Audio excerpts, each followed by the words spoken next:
Está no ar mais um programa do Núcleo de Política e Cidadania, aqui do Canal 6, TV Comunitária do Rio.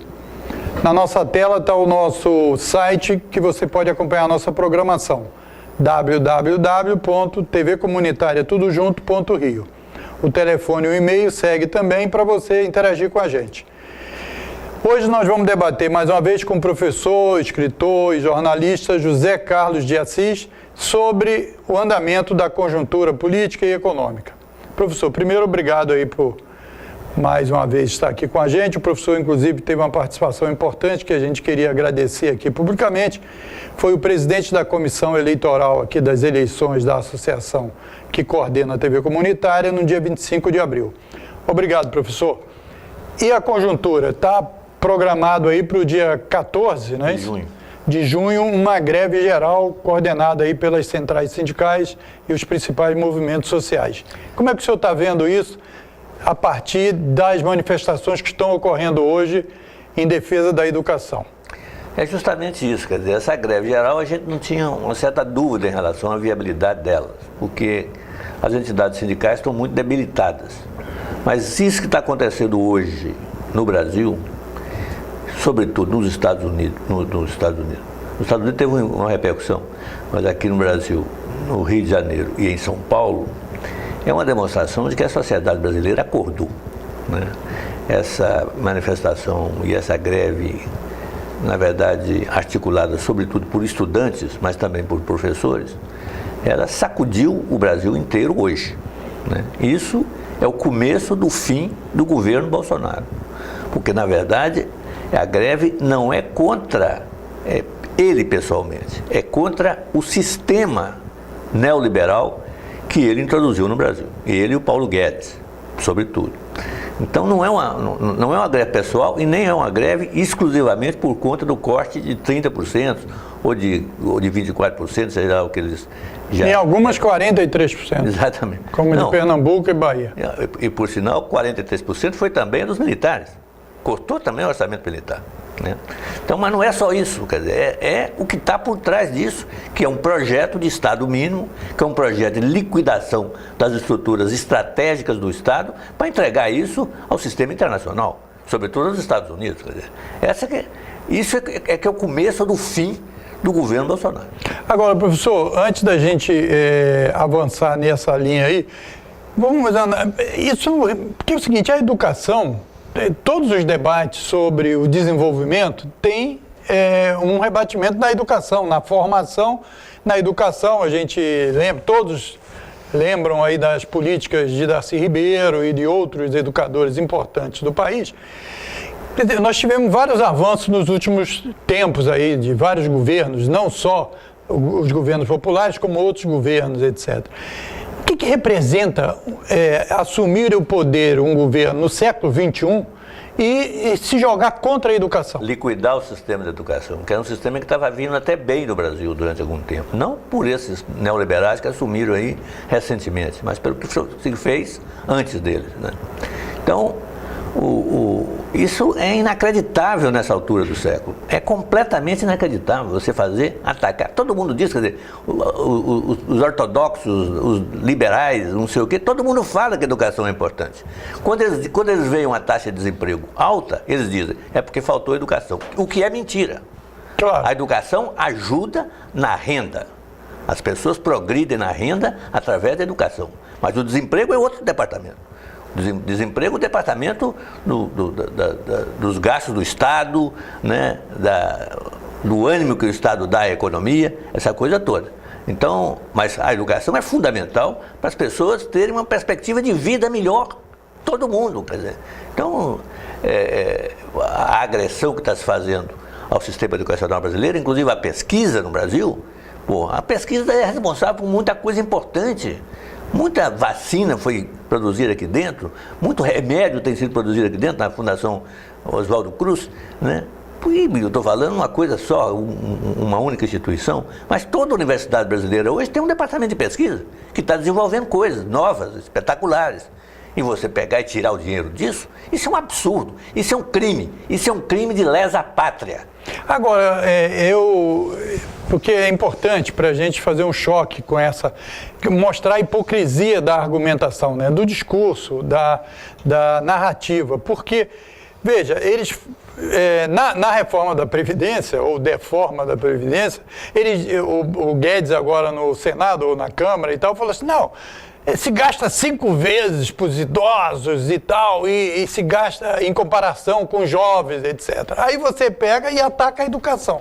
A educação, os idosos não estão na fase educacional. Está destruindo tudo. Certo? Então, quer dizer, é uma coisa totalmente hipócrita. Essa questão da pesquisa que você falou, mas veja bem, o Brasil, o primeiro em pesquisa em retirada de petróleo em águas profundas. Claro. Nós construímos a Embraer, por mais que eles entregaram, estão entregando para a Boeing, etc. Mas construiu a Embrapa, né, que o agronegócio, que tem toda uma vinculação aí conservadora com o Bolsonaro, etc., tal, nessa questão das armas, de não sei o quê, mas várias pesquisas é que fez com que a produtividade... Não, é enriquecimento urânio.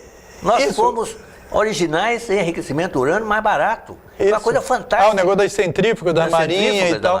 Então, e essas pesquisas, então, e mais, a universidade pública, já tem pesquisas aí que mostram isso, 93% das pesquisas são feitas nas universidades públicas. O que calou aqueles que diziam que o ensino pago, não sei o que e tal, calou naquela pesquisa que saiu alguns anos atrás.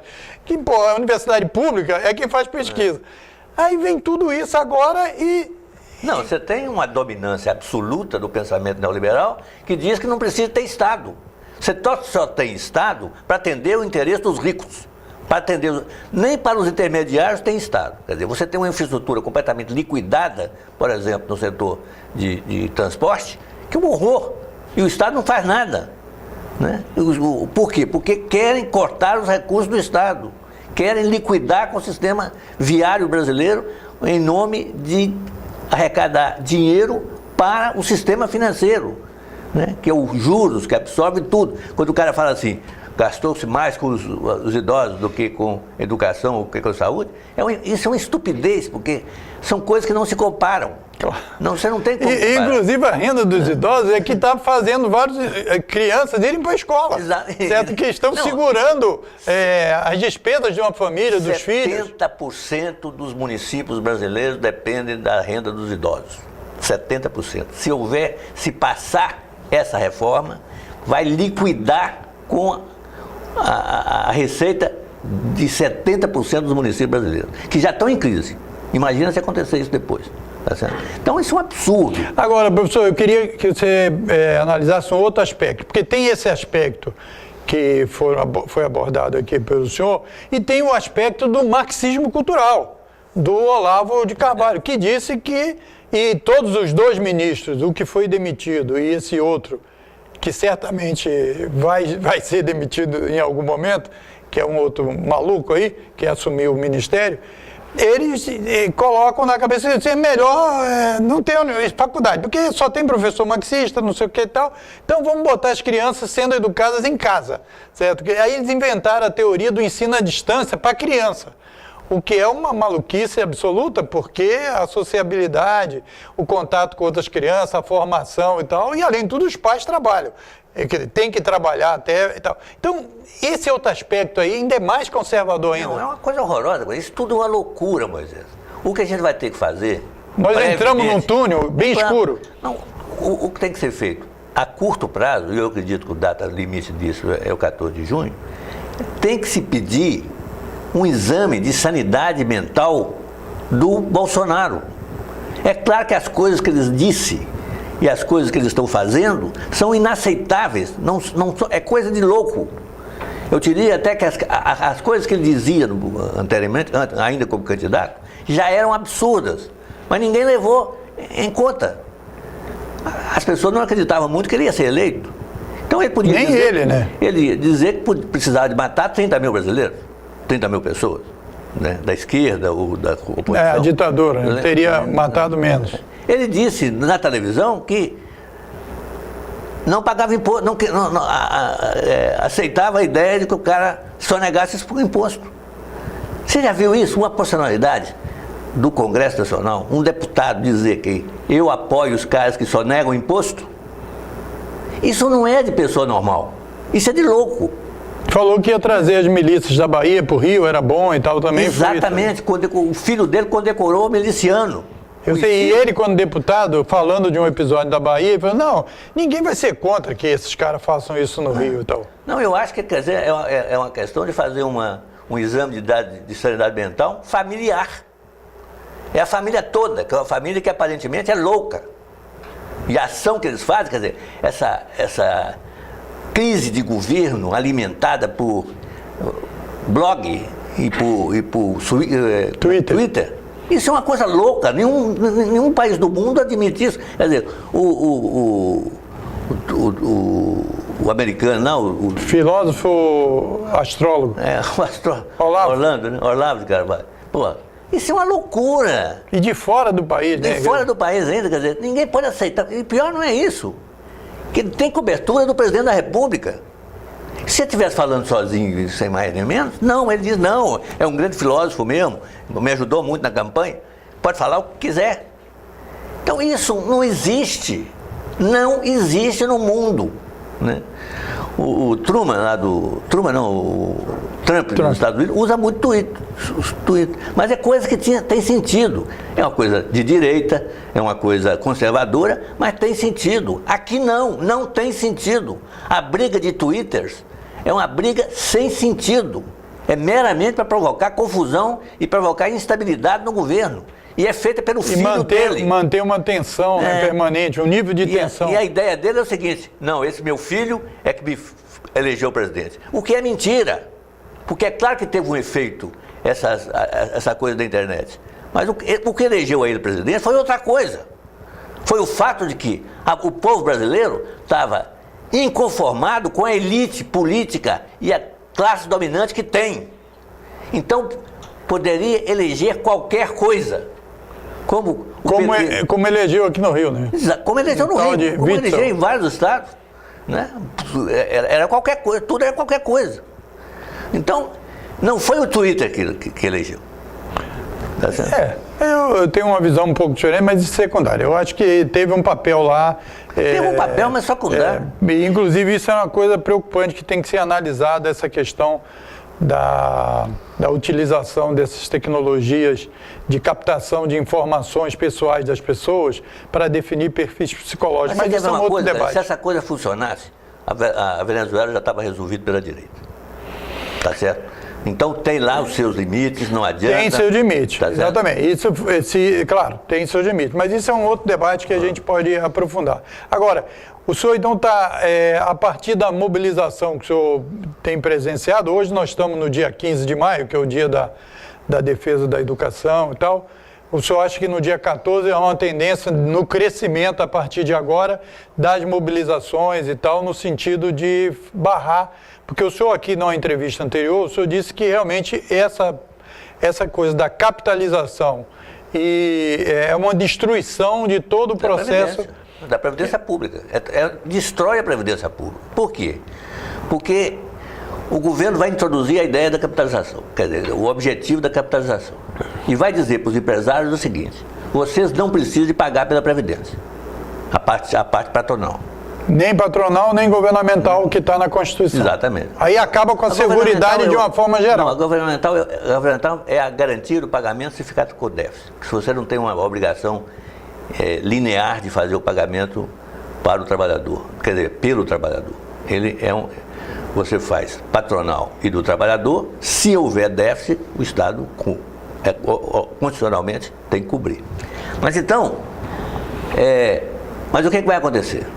Se o trabalhador, se o empresário, o patrão, não precisa de contribuir, é claro que ele vai forçar o empregado a aceitar a capitalização para poder dar o emprego. Qualquer um vai fazer isso. Vai fazer, todos. Bom, e o cara está empregado? O cara está empregado, você demite e recontrata no novo regime. Então acaba, liquida com o sistema de capitalização. Você tem um problema complicado, que é o problema de passar de um sistema para outro, né, que é o chamado financiamento da transição, que é de bilhões, trilhões. Mas isso, nem estou discutindo isso, porque antes disso você tem a ideia de que liquidou com o cara que está lá hoje, no sistema da Previdência Pública, está lá com 20 anos de contribuição. O que vai acontecer com ele? Bom, ele vai passar a capitalização, mas como? Ele vai abandonar os 20 anos que ele contribuiu? Vai ter que fazer um sistema de transição, que eles não fazem, que eles não falam, eles não falam. disseram, porque está tudo calculado lá, né? Tanto é que eles impediram que a Folha de São Paulo foi a que pediu e tal, eles botaram um sigilo. Como é que pode isso, professor? Então é o seguinte, vamos reunir o povo brasileiro, que é o Congresso, né, em tese, conceitualmente o Congresso representa a população. Então, vamos reunir para discutir uma coisa que vai afetar todo mundo. Agora, os cálculos que geraram não pode ser mexido. Isso aí não mereceria da parte do Supremo? Claro, pô, é só entrar com isso. Eu acho que não entraram ainda pelo seguinte, você está num processo político, esse processo político supõe a possibilidade de você ganhar. Se ganhar, liquida com essa história toda. Eu não gosto muito disso, não. Não, pediram, sim, já pediram. É que ainda não saiu. Não saiu, né? Eu não gosto nem sei se vai sair, porque o Supremo aí... Qualquer movimento que se faça, quer dizer, o Rodrigo Maia faz um movimento ambíguo, quer dizer, ataca o Bolsonaro por um lado, por outro lado, quer a reforma da Previdência do jeito que ela está. Então, isso é que é o jogo perigoso. Porque o cara começa a achar o seguinte: essa reforma está cheia de bodes dentro dela. Isso, tira os bodes e aprova a capitalização da qual não se dá nenhuma informação. Exatamente. Esse é que é o problema. Então, temos um processo complicadíssimo nisso e que tem um risco. Porque, olha aqui, metade desse Congresso é meio analfabeta. Os caras não param para discutir, não param para... Só a discussão pública que dá Ibope, né, quando dá. Mas a discussão analítica do sistema, o cara não faz. Né? Chega um assessor, dá para ele um, outro assessor dá outro, são coisas contraditórias, ele pega alguém com quem ele tem um mínimo de confiança e diz: o que eu faço? Como é que eu vou votar? Você deve votar pela capitalização. Pronto, acabou. O resto aí você discute. Mas, professor, mas a capitalização, tudo bem, em princípio não somos contra, vamos dizer, não somos contra. Agora, então vamos ver o que aconteceu em outros países. Certo? Claro. Então, foram 40 e poucos países que foram para a capitalização, 18 já voltaram. O Chile, que é o exemplo mais, o primeiro lá, da qual o Guedes participou, certo? O soldo lá, o resultado da poupança das pessoas, provento, né? Os proventos, é um terço do salário mínimo. Então, quer dizer, um terço do salário mínimo no Brasil é 300 e poucos reais, 400, vamos dizer 400 reais. É mais ou menos o valor que eles definiram para o abono, né, de quem não vai ter uma assistência e tal. Que hoje é um salário mínimo, eles cortaram para mais da metade, 400 reais. Então, quer dizer, o que está pintando é que vai sair a Previdência, porque eles vão criar um mecanismo de Previdência que ninguém pode atingir, certo? 40 anos. 40 anos, então o cara não pode. Então o cara não pode se aposentar, ele vai o quê? Ele vai para assistência de 400 reais. Vamos dizer. Então, quer dizer, fica todo mundo com os 400 reais. Isso aí é um achatamento terrível. Isso é o que se chama neoliberalismo. Porque as pessoas... É um nome que todo mundo fala, ou todo mundo pelo menos ouve falar, e ninguém sabe exatamente o que é. Neoliberalismo é isso, você tira a garantia do Estado para a renda, seja do trabalhador, no caso do desemprego, ou seja do aposentado e da pensionista, no caso da Previdência Social. Então, é a minimização do papel do Estado na sociedade, quer dizer, é uma coisa anacrônica, né? É um regresso na história. Pra você ter uma ideia, quer dizer, o primeiro sistema de previdência que foi feito no mundo foi no século XIX pelo Bismarck. Ninguém pode dizer que o Bismarck é um esquerdista para fazer isso, né? Na verdade, ele tinha colocado na ilegalidade o Partido Socialista Alemão. E ele fez o sistema previdenciário exatamente para evitar que a esquerda tomasse conta. Então, é um projeto conservador. Tá certo? Para conservar o poder na mão de quem tem a ordem. O que está se fazendo aqui é, na verdade, um inacreditável processo de luta de classes, em que a classe dominante está esmagando as outras classes e está suscitando revoltas. Eu não sei se isso vai gerar uma revolta de tipo guerra civil, ou levantes, ou sublevação, ou terrorismo. Sangrento, etc. É um risco. Porque, o Brasil tinha um sistema liberal no começo do século XX. Resultou, em algum momento, nos anos 1917, nas grandes, imensas greves populares em São Paulo, de trabalhadores em São Paulo e em outros estados brasileiros. E veio a Revolução de 30 porque tirou essa ideia de que conflito social é um conflito de polícia. Exatamente. É um caso de polícia. O que um grande e deu liberal, essa estabilidade toda. O que um grande liberal disse também, que era como é que chama? Foi candidato à presidência da República e perdeu, Rui Barbosa, eu estou esquecendo até o nome. O Rui Barbosa, que era um liberal, dizia, olha, a questão social é uma questão política, não é uma questão de polícia, tá certo? Então, nós estamos voltando a uma situação em que a questão social brasileira vai virar questão de polícia ou vai maturar para uma guerra civil. Esse é o que está acontecendo. Você está tirando tudo. Você tirou a questão dos direitos trabalhistas, CLT, que estava aí desde a década de 50. E você vai tirar a Previdência, que está aí desde a década de 30? Agora, é importante isso que o senhor está falando, porque a narrativa deles, do Guedes, né, que ele falou agora, eu só vou reformular a tabela do imposto de renda se aprovarem. A Previdência. Aí falou, o corte pode ser revertido. Então parece ser uma estratégia política, me parece que pode dar na água, porque se houver uma mobilização como nós estamos vendo que está tendo, isso vai por água abaixo. Ele pode estar enganado, né, porque eles estão meio fantasiosos, né, de achar que tudo vai ser aceito porque tal, etc. Isso aqui não vai acontecer. Mas o Brasil chegou às portas de ser a quinta economia do mundo, nesse sistema da CLT, construída e tal, etc. Claro. Então, isso não impede crescimento nenhum. O que impede o crescimento, como o senhor está colocando, é exatamente essas políticas restritivas. Exatamente. Não, você sabe que na Europa, você chama de a Previdência, o sistema social, você chama de estabilizador automático. A economia entra sempre em ciclos, tá certo? Altas e baixas, quer dizer, expansão, depressão ou recessão.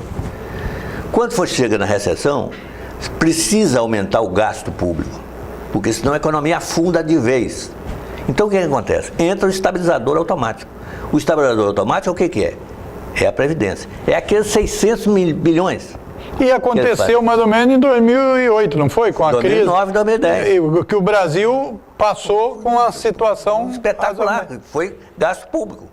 Foi o que é? O Tesouro passou para o BNDES 200 bilhões de reais para que o BNDES emprestasse às empresas. As empresas emprestaram, criaram emprego, reverteram o processo e a economia cresceu 7,4% em 2010. E teve um pouco da política aplicada pelo Roosevelt lá em 1900. Exatamente, não foi? É isso, teve. Porque a política de pleno emprego, a gente sabe o que é. O que impede a política de pleno emprego é o neoliberalismo. Isso é que é fogo. A gente sabe perfeitamente. Você pega um estudante de economia de 4º ano, né, formando, ele vai te dizer o que ele tem que fazer.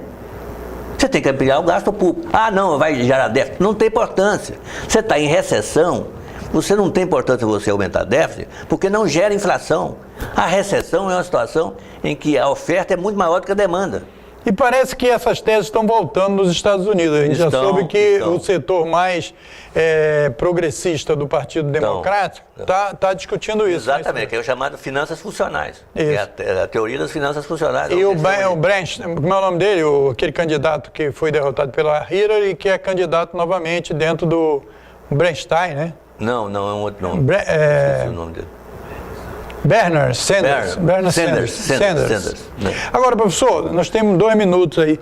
Então, vamos destacar aí. O senhor, na última vez que veio aqui, falou da vigília, da Previdência. Isso já está várias entidades aplicando em Brasília, etc. Agora, qual o chamado que o senhor faz aí para os movimentos sociais a partir do que o senhor viu hoje, dia 15 de maio, das manifestações pela educação, visando o dia 14 de junho a greve dos trabalhadores? As vigílias estão sendo convocadas pelo CONIC, que é o Conselho Nacional de Igrejas Cristãs, que junta a Igreja Católica com algumas denominações evangélicas.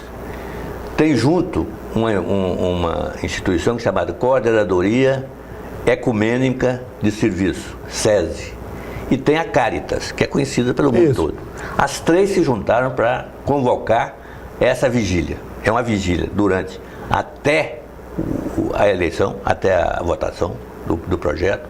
É uma vigília contra a destruição da Previdência Social. Então a gente está fazendo, já começou a fazer em Brasília, ontem fez aí da Bahia, tem outros estados aí que estão sendo organizados. Mas o que a gente está tentando fazer é o seguinte: vamos fazer uma grande vigília, quer dizer, um processo de vigílias. Porque aí é cumulativo, né? A gente sabe como é que o movimento pode fazer acontece. Uma vez, 2 vezes, 3 vezes, dependendo do ânimo das pessoas, e mesmo com grupos diferentes, né? O que eu estou torcendo muito, conversei com algumas pessoas ontem sobre isso, umas senhoras, né? E para ver se a gente faz uma grande vigília aqui no Rio de Janeiro, ou uma série de vigílias aqui no Rio de Janeiro, contra... E essa vigília, o nome diz, é à noite mesmo? Pode ser qualquer hora. Qualquer hora, mas não tem negócio de pessoa levar velas e tal? Não precisa de vela, não precisa nada. É juntar para interagir, tá certo? Conversar. Porque o que a gente estava notando era o seguinte, sobretudo nas periferias, e a periferia é importante, porque o povo está lá, né? O grande povo, a grande massa está lá. Na periferia, as pessoas não estavam entendendo o que era a reforma da Previdência. Né? Como porque eles começaram a falar de privilégio, tirar privilégio. Exatamente. E tal. Mas isso já reformulou. Já. Como é que você muda isso? Muda conversando. Você chega, você faz um grupo de vigília de 15, 20, 30 pessoas, a gente leva panfletos, coisas explicativas, essa coisa toda. Se precisar, a gente manda um especialista lá para... Eu próprio posso participar. Pequenos encontros da rua e tal, para explicar às pessoas. Para lembrar o seguinte, no tempo do Brizola era o grupo dos 11, você lembra disso? O grupo dos 11. Então a ideia agora... É um movimento nas praças, né? Exatamente. Para conversar, para discutir, que é o que acontece nas eleições presidenciais. Todo mundo, em determinado momento, começa a discutir, começa a falar, começa a tomar partido. Mesma coisa a gente quer fazer nas vigílias contra a privatização da Previdência Social. Ok, professor. Muito obrigado mais uma vez. Quero agradecer ao professor José Carlos de Assis, professor, jornalista, escritor, que tem participado dos esclarecimentos aqui, do debate aqui na TV Comunitária. Queria agradecer a você a paciência e a audiência e dizer que você pode acompanhar nossa programação pelo www.tvcomunitariatudojunto.rio. O telefone e o e-mail está aí para você dar a sua opinião e interagir com a gente. Até um próximo Núcleo de Política e Cidadania, aqui do Canal 6, TV Comunitária do Rio.